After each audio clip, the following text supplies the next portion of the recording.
বিভিন্ন জায়গায় বিভিন্ন নামে পরিচিত। আপনার গ্রামে কি বলে একটু মন্তব্য লিখেন। যেমন লক্ষ্মীপুরে এটাকে বলে সাপোজিটরি, শিক্ষিত সমাজ।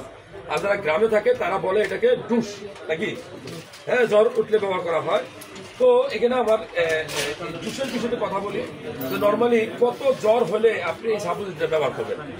ধরেন আপনার জ্বর আছে, আপনি প্যারাসিটামল খাইতেছেন, সেটা নাপা হোক, এইস হোক, অন্য কোনো কোম্পানি হোক।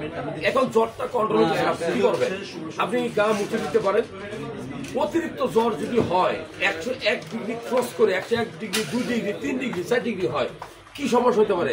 আপনি যদি কন্ট্রোল না করেন তাহলে ব্রেন স্ট্রোক হবে, হ্যাঁ, হিট স্ট্রোক হবে।